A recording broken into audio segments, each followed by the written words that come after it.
Hello, YouTube. Sorry about the long pause between chapters, but I've been moving into my new apartment, which you now see around you. And I got started on school this past week, so I haven't had a lot of time to spare to read Twilight. Mana mana. Mana mana. Mana mana.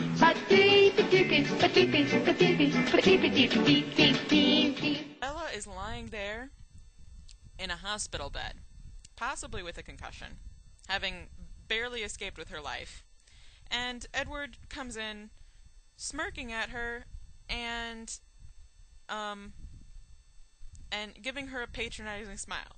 His livid, glorious face. It was like trying to stare down a destroying angel.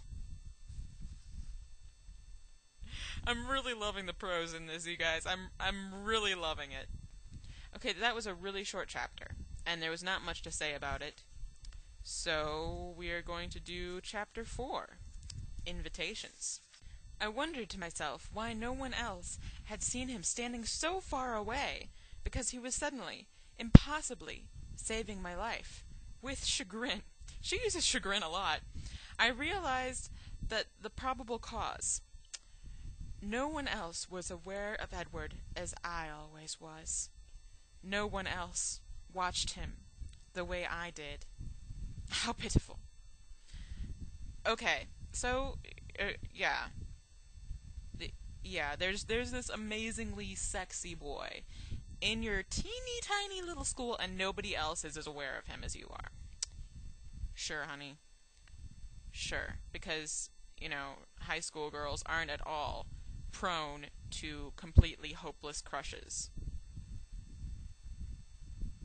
I mean, any normal high school girl, every girl would be crushing on him and trying to be the one.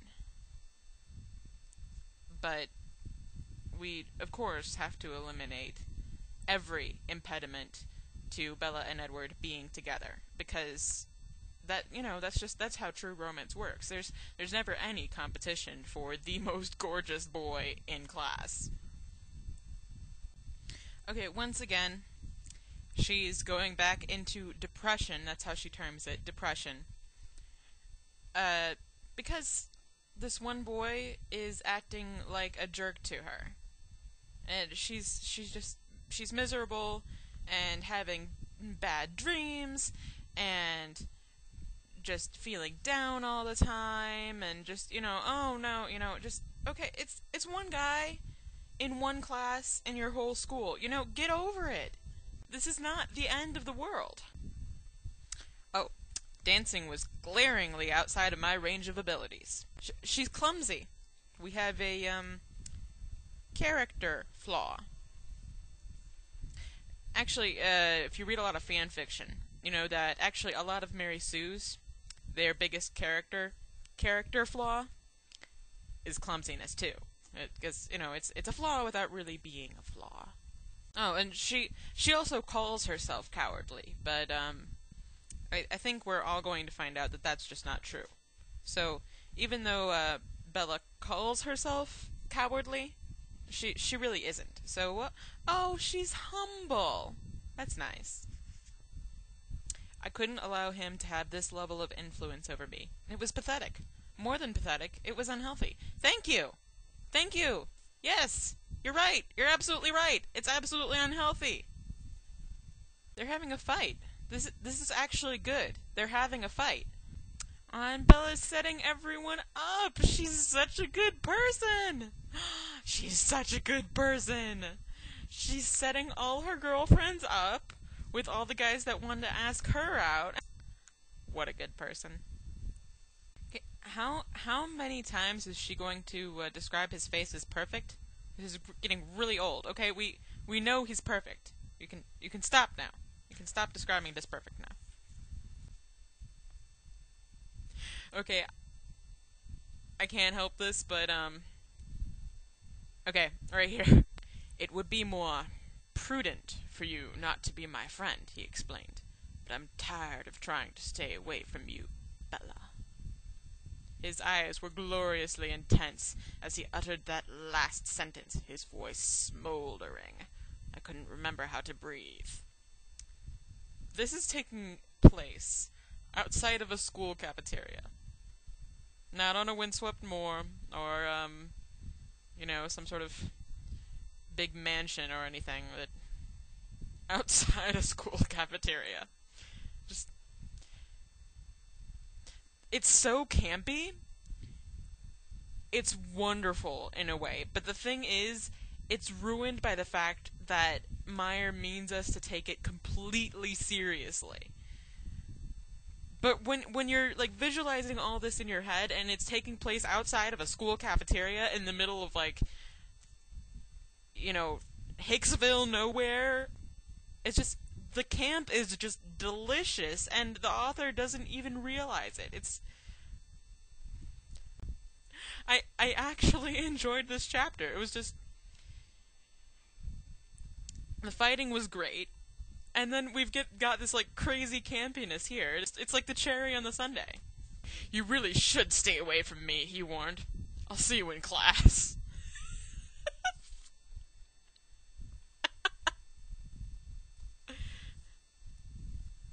I really hope Stephanie Meyer was trying to be funny for her own sake, because that's hilarious. And we're going on to Chapter 5. Let's do this thing. Chapter 5. Blood type. I made my way to English in a daze. You see, this would be wonderfully hilarious if it was actually a parody of like the gothic genre, or something like that. But it's not.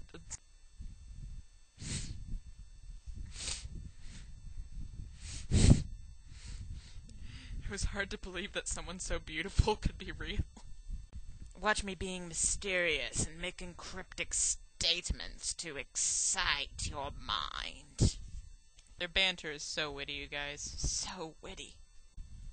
Just, how many times is he going to say, "Stay away from me! No, wait, let's hang out together. No, stay away from me! Oh, no, wait, let's hang out together, actually. And let's have witty banter. No, stay away from me!" He's carrying her now? Good grief. See, no, Edward carrying her away like, I don't know, like Willoughby and Miss Marianne or something like that.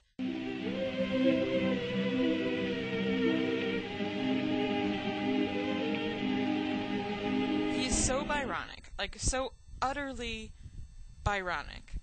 And this is, like, such a stereotypical, like, 18th century romance, or 18th or 19th century romance, that, and it's taking place in this podunk little high school in Nowheresville, that, I mean, it's hilarious, because in any sane universe, this would be a parody of the genre.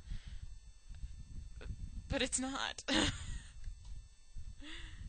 Let me just read this passage right here. We were nearing the parking lot now. I veered left, toward my truck. Something caught my jacket, yanking me back. "Where do you think you're going?" he asked, outraged. He was gripping a fistful of my jacket in one hand. I was confused. I'm going home." "Didn't you hear me promise to take you safely home? Don't you think I'm going to let you... Do you think I'm going to let you drive in your condition?" His voice was still indignant. "What condition? What about my truck?" I complained. "I'll have Alice dropped off after school." He was towing me towards his car now, pulling me by the jacket. Okay, this is actually, this is fairly abusive. It's not cute and protective. It's fairly controlling and abusive and creepy. That's what this is right here. I mean, I know, like, a lot of people would be like, "Oh, no, he's being super cute and super sweet, and he's so angry because he wants to protect her." Protect her from what? Being a little bit dizzy? She's fine now. That was established. She's fine now. She can walk. She's okay. She's a big girl.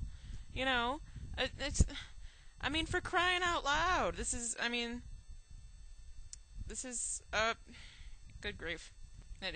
He won't let her drive home by herself because he's protective. No, this is creepy and controlling right here. That's what this is. I was mentally calculating my chances of reaching the truck before he could catch me. I had to admit, they weren't good. "I'll just drag you back," he threatened, guessing my plan. Okay, no, this is really... How many times can I say this? This is creepy! They both listen to classical music because they're, cultivated people.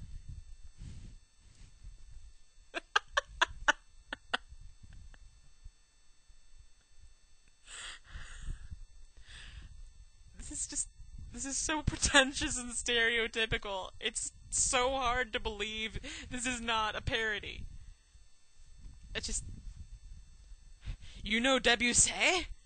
My friend Sarah actually had read this before me, and she's told me if you read this actually as a predator, which is this, an abusive man preying upon this girl and her giving in to this, it's actually a very tragic story. As she slowly gives in to his manipulations and eventually becomes completely dependent upon him for her very life.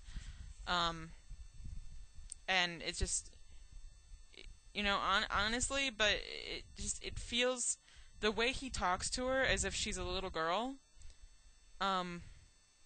it's not charming at all. It's creepy. I don't really know how to phrase this. All I can say is that, it just... I don't know what Meyer is trying to do here, but, I mean, it makes him seem like he's just trying to force her into dependence upon him. And it just strikes me in all the wrong ways. I'm sorry. It really makes me feel gross inside. So, anyway, this is Karen Reads Twilight, signing out. See you later. Mana mana. Mana mana. Mana mana. Mana mana mana